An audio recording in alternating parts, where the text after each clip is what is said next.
ಹಿರಿಯರು ಮುತ್ಸದ್ದಿಗಳು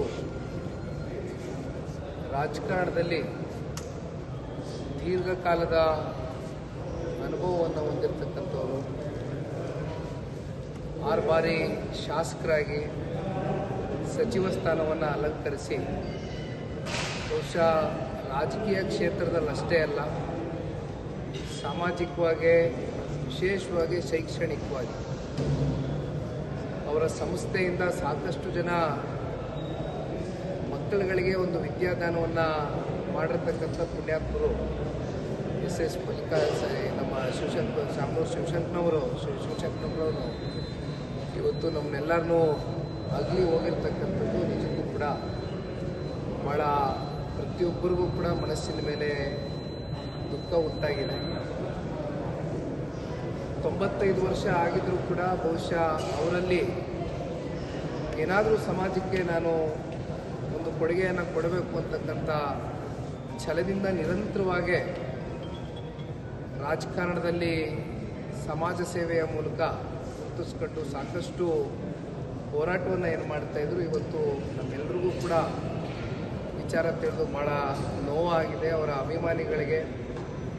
ಜೊತೆಯಲ್ಲಿ ಇವತ್ತು ಇಡೀ ರಾಜ್ಯ ಬಡವಾಗಿದೆ ಅಂತಕ್ಕಂಥದ್ದು ಈ ಸಂದರ್ಭದಲ್ಲಿ ನಾವೆಲ್ಲರೂ ಭಾವಿಸಿದ್ದೇವೆ. ಮಲ್ಲಿಕಾರ್ಜುನ್ ಸಾಹೇಬರು ಅವರ ಸುಪುತ್ರರನ್ನ ಈಗ ತಾನೇ ಭೇಟಿಯನ್ನು ಮಾಡಿದರು.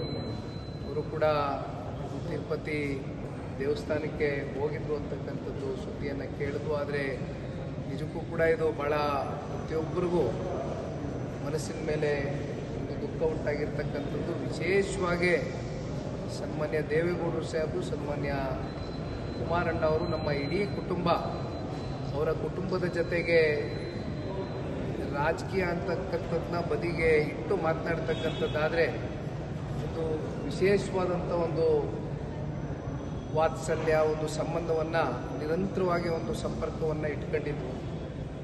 ನನಗೆ 1-2 ಬಾರಿ ಅವ್ರನ್ನ ಭೇಟಿ ಆಗ್ತಕ್ಕಂಥ ಒಂದು ಅವಕಾಶ ಸಿಕ್ಕಿತ್ತು.